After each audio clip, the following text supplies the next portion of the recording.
സ്ത്രീധന പീഡനങ്ങളിലെ നിലപാടിൽ പോലീസിനെ രൂക്ഷമായി വിമർശിച്ച് ആത്മഹത്യ ചെയ്ത നിയമ വിദ്യാർത്ഥിനി മൂഫിയ പർവീണിന്റെ പിതാവ്. സ്ത്രീധന പീഡനങ്ങളിലെല്ലാം പോലീസിന് മെല്ലെപ്പോക്ക് നയമാണ്.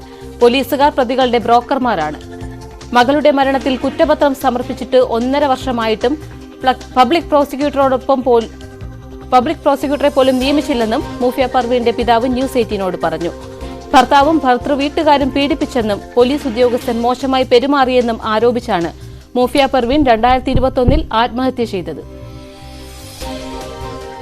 കേരളത്തെ ഞെട്ടിച്ചുകൊണ്ട് സ്ത്രീധന പീഡന കേസുകൾ പെരുകി വരികയാണ്. വിസ്മയ, ഉത്ര, മൂഫിയ പർവീൺ, ഒടുവിൽ പന്തിരങ്കാവിലെ പെൺകുട്ടി. മൺമറഞ്ഞുപോയെങ്കിലും മകൾക്ക് വേണ്ടി നീതി ലഭിക്കാൻ ഇപ്പോഴും പോരാടുന്ന കണ്ണീരുണങ്ങാത്ത ഒരു പിതാവ് നമ്മളോടൊപ്പമുണ്ട്. മൂഫിയ പർവീണിന്റെ അച്ഛൻ. നമുക്ക് അദ്ദേഹത്തോട് ചോദിക്കാം, അദ്ദേഹത്തിന്റെ പോരാട്ടത്തിന് നീതി ലഭിക്കുന്നുണ്ടോ? നീതി ലഭിക്കുന്നിടത്തേക്ക് അദ്ദേഹത്തിന്റെ പോരാട്ടങ്ങളുടെ ഒരു ഫലം എത്തുന്നുണ്ടോ എന്ന് നമുക്ക് ചോദിക്കാം. 2.5 വർഷമായി അച്ഛൻ ഈ പോരാട്ടം തുടങ്ങിയിട്ട്. 2.5 വർഷമായിട്ട് മൂഫിയയുടെ ഭർത്താവിന്റെ കുടുംബം ഇപ്പോഴും ജാമ്യത്തിൽ പുറത്തു നടക്കുന്ന ഒരു സാഹചര്യവുമാണ്. എന്താണ് ആ കേസിന്റെ ഒരു പുരോഗതി? 2021 നവംബർ 24 എൻ്റെ മോള് മരണപ്പെട്ടത്.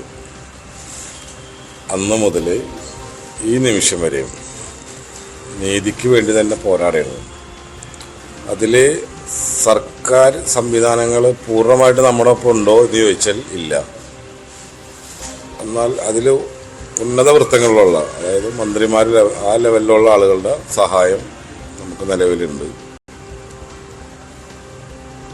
ഇപ്പോൾ ഏറ്റവും അവസാനം നമുക്ക് വന്ന സ്പെഷ്യൽ പബ്ലിക് പ്രോസിക്യൂട്ടറായിട്ട് ഞാൻ അപ്പോയിൻറ്റ് ചെയ്ത് സർക്കാരിലേക്ക് എഴുതി കൊടുത്തത് രാജേഷ് മേനോൻ എന്ന് പറഞ്ഞ അദ്ദേഹത്തിനാണ്. അത് തിരുവനന്തപുരത്ത് എത്തിക്കഴിഞ്ഞപ്പോൾ വേറൊരു വക്കീലിൻ്റെ പേരാണ്, ഞാൻ ആ പേര് പറയാൻ ഉദ്ദേശിക്കുന്നില്ല.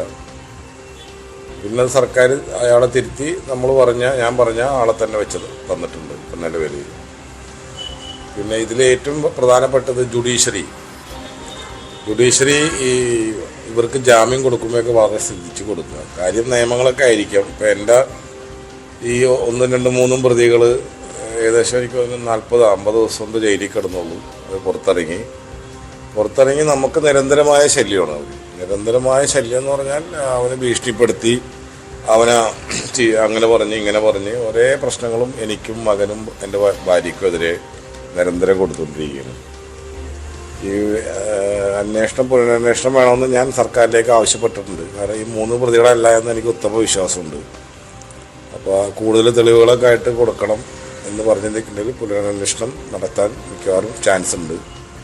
പിന്നെ ഇതിൽ ഉൾപ്പെട്ട CL സുധീർ, അയാളിപ്പോൾ അർത്തിങ്കൽ SHO ആയിട്ട് ജോലി ചെയ്യുന്നതാണ്. ഇപ്പം എന്താ അവസ്ഥ എന്താണെന്ന് എനിക്കറിയില്ല.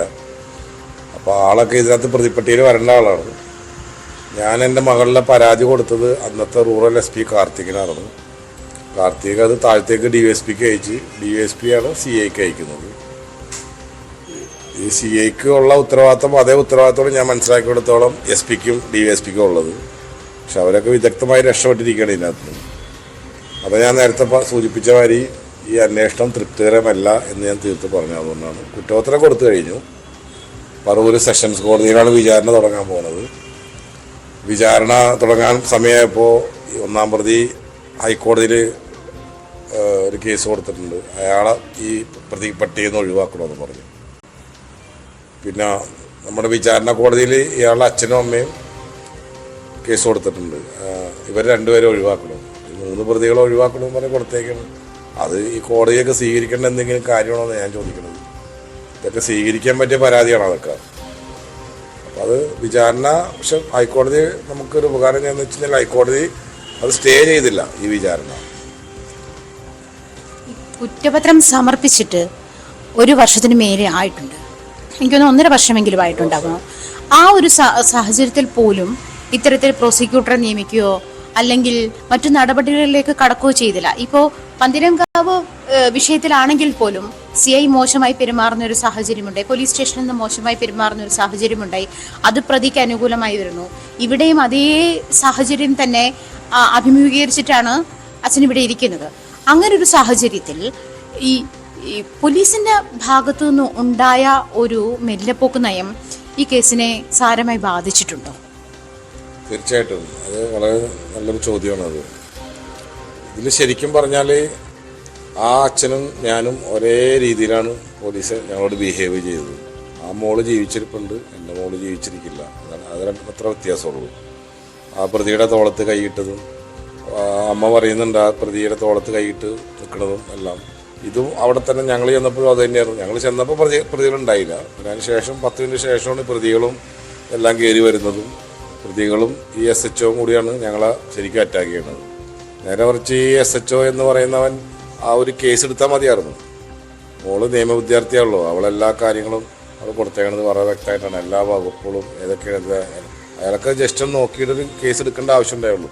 അതിന് പകരം അയാൾ ഞങ്ങൾക്കെതിരെ തിരിഞ്ഞു. അത് ശരിക്കും ബ്രോക്കർ പണിയാണ് ചെയ്തത്. അത് ഈ ഇപ്പോൾ പന്തീരാഘവ SHO ഇത് തന്നെ ബ്രോക്കർ പണി. അപ്പോൾ അമ്മയുടെ അടുത്ത് പറഞ്ഞല്ലോ നിങ്ങൾ ഒരുമിച്ച് പോട്ടെ, കുഴപ്പമില്ല. അതുപോലെ തന്നെയാണ് ഇയാൾ ഞങ്ങൾ ആദ്യമേ പോലും പറഞ്ഞിട്ടുണ്ട് പരാതി കൊടുത്തപ്പോൾ ഇയാളായിട്ട് യാതൊരു ചർച്ചയ്ക്കില്ല, ഞങ്ങൾക്ക് താല്പര്യമില്ല, ഇയാൾ സൈക്കോണ് ഉപദ്രവിച്ചുകൊണ്ടിരിക്കുകയാണ്, അപ്പോൾ ഞങ്ങൾക്ക് ഇയാളുടെ വിശ്വാസമില്ല, അതുകൊണ്ട് മറ്റുള്ള കാര്യങ്ങൾ നോക്കാണ് നിങ്ങൾ കേസ് രജിസ്റ്റർ ചെയ്തുകൊണ്ട് നമ്മൾ പരാതിയാണ് SP ക്ക് കൊടുത്തത്. പക്ഷേ SP അന്ന് കൃത്യവിലോപം കാണിച്ച് DYSPയും കാണിച്ച് ഈ SHO ആണ് മുൻപന്തിൽ നിന്നത്. എങ്കിലും ഈ സംഭവം നടക്കുന്നത് രാവിലെ 21-ാം തീയതി രാവിലെ 10:30 മണിക്കാണ്. ഈ പരാതിയിൽ മകളുടെയും എൻ്റെ ഉണ്ടെന്ന് തോന്നുന്നുണ്ട് നമ്പറുകൾ. എൻ്റെ വീട്ടിലെ പോലീസ് സ്റ്റേഷനിൽ നിന്ന് 400 മീറ്റർ ഉള്ളൂ ഈ പോലീസ് സ്റ്റേഷനും എൻ്റെ വീടും തമ്മിൽ.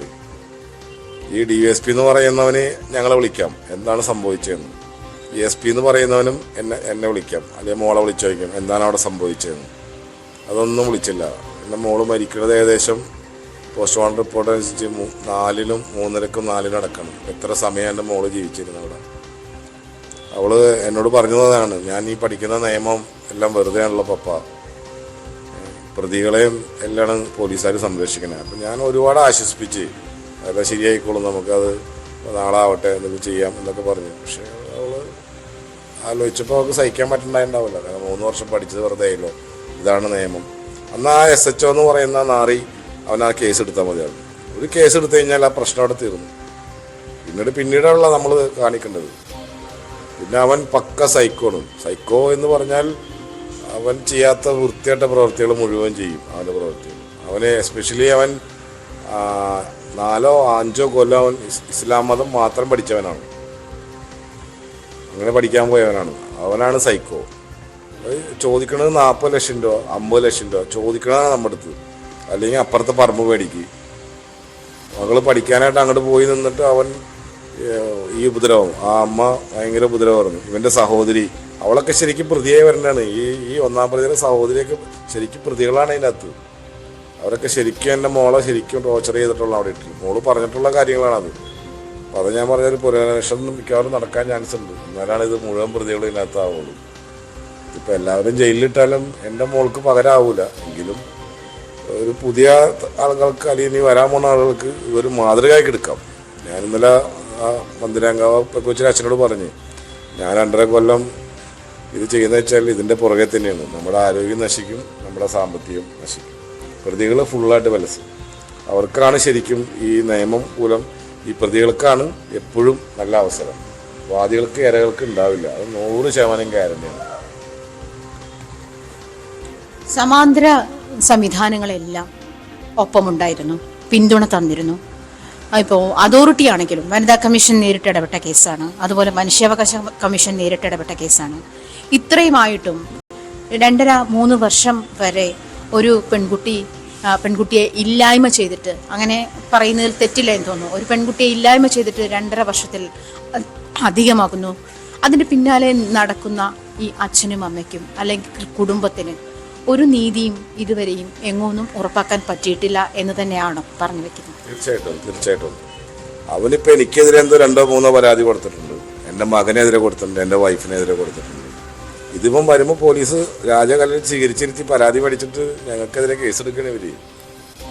നേരത്തെ പോയ CA നല്ല CA ആയിരുന്നു. അദ്ദേഹം ഈ പറഞ്ഞാൽ വരുമ്പോൾ അടുത്ത് പറയും നടപടിയില്ലാത്ത കേസാണെന്ന് പറഞ്ഞ് ഒഴിവാക്കും. കാരണം കള്ളപ്പരാതിയാണെന്ന് അദ്ദേഹത്തിന് ബോധ്യമായി. ഇവൻ ലാസ്റ്റ് കൊടുത്തേക്കണമെന്ന് മകൻ കൊല്ലാൻ പോയി. എസ് ആജ്ഞ രവീന്ദ്രനുണ്ട് വിശദാംശങ്ങളുമായി. ആജ്ഞ 2.5 വർഷമായി ഈ കുടുംബത്തിന്റെ പോരാട്ടം തുടങ്ങിയിട്ട് വിചാരണയടക്കം അനന്തമായി നീളുന്നു. എന്താണ് കുടുംബത്തിന്റെ തുടർ നടപടി?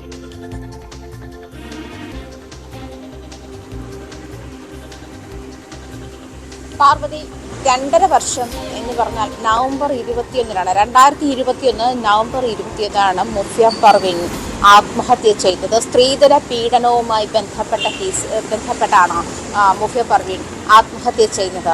ആ സമയത്ത് കേസുമായി ബന്ധപ്പെട്ട് പോലീസ് സ്റ്റേഷനിലെത്തിയപ്പോൾ ആ സമയത്ത് CI ആയിരുന്ന സുധീർ വളരെ മോശമായി പെരുമാറുകയും അതുപോലെ തന്നെ പ്രതിക്ക് കൂട്ടുനിൽക്കുന്ന പോലീസുകാരുടെ നിലപാടുമൊക്കെ ചൂണ്ടിക്കാട്ടിക്കൊണ്ടാണ് ആത്മഹത്യാക്കുറിപ്പിൽ ഈ സൂചനകളൊക്കെ വെച്ചുകൊണ്ടാണ് മുഫിയ പർവീൻ ആത്മഹത്യ ചെയ്യുന്ന ഒരു സാഹചര്യം ഉണ്ടായത്.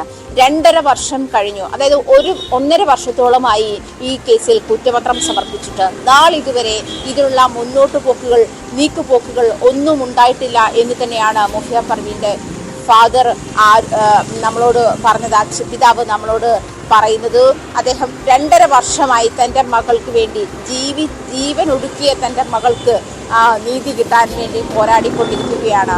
ഇതിൽ കൂടുതൽ ഒരു സ്ത്രീധന പീഡന കേസിൽ ആ സ്ത്രീ മരിക്കുന്നതിൽ കൂടുതൽ ഇനി എന്ത് സംഭവിക്കാനാണ് എന്നുള്ള ചോദ്യമാണ് ഉയർത്തേണ്ടിയിരിക്കുന്നത്. കാരണം ഇതിനപ്പുറത്തേക്ക് അതിൻ്റെ എക്സ്ട്രീമാണ്, അതിൻ്റെ എൻഡാണത്. എന്നിട്ട് പോലും ഇത്തരം കാര്യങ്ങളിൽ നടപടി ഉണ്ടാകുന്നില്ല എന്ന് മാത്രമല്ല, നമ്മുടെ മുന്നിൽ നിരവധി കേസുകളുണ്ട്. വിസ്മയുണ്ട്, ഉത്രയുണ്ട്, അതുപോലെ തിരുവനന്തപുരം മെഡിക്കൽ കോളേജിലെ ഡോക്ടർ സ്ത്രീധന ആവശ്യപ്പെട്ടതിനെ തുടർന്നുണ്ടായ ആത്മഹത്യ, അത് വിവാഹത്തിലെത്തിയില്ലെങ്കിൽ പോലും ഇങ്ങനെ നമ്മൾ വിരൽ എണ്ണി പറയുന്ന കേസുകളാണെങ്കിൽ പോലും അനവധി കേസുകളാണ്. അല്ലെങ്കിൽ പുറത്തു പറയാൻ മടിക്കുന്ന നിരവധി കേസുകളാണ്. ഒരുപക്ഷെ മരണം കൊണ്ട് മാത്രം ലോകമറിയുന്ന കേസുകളാണ് നമ്മുടെ മുന്നിൽ, നമ്മുടെ ചുറ്റുമുള്ളത് എന്നുള്ളതാണ്. പക്ഷേ ഈ ഒരു നിയമം നിലനിൽക്കുമ്പോഴും ജാമ്യമില്ലാത്ത വകുപ്പ് പ്രകാരവും അതല്ലെങ്കിൽ കുറ്റവാളികൾക്ക് ജയിൽ ശിക്ഷ 10 വർഷം വരെ ജയിൽ ശിക്ഷയും പിഴയും ലഭിക്കുന്ന തരത്തിലുള്ള അത്ര വലിയ ശിക്ഷകളായിട്ട് കൂടി ഇത്തരം കുറ്റകൃത്യങ്ങൾ ആവർത്തിക്കുന്നു, അല്ലെങ്കിൽ ഇതിൻ്റെ എണ്ണം കൂടി വരുന്നു എന്നുള്ളതിൻ്റെ ഒരു കാരണം കൂടി ശിക്ഷാ നടപടികൾ വേഗത്തിലാകുന്നില്ല, അല്ലെങ്കിൽ പ്രതികൾക്ക് കൃത്യസമയത്ത് വേണ്ട സമയത്ത് അർഹിക്കുന്ന ശിക്ഷ നൽകുന്നില്ല എന്നൊരു കാരണം കൂടി പരാതിക്കാർ ചൂണ്ടിക്കാട്ടുന്ന ഒരു സാഹചര്യം കൂടി നമ്മുടെ മുന്നിലുണ്ട് എന്നുള്ളതാണ്. ഇപ്പോൾ നമ്മൾ തന്നെ കേട്ടതാണ് മുഫിയയുടെ പിതാവ് പറയുന്നത് നമ്മളോട്.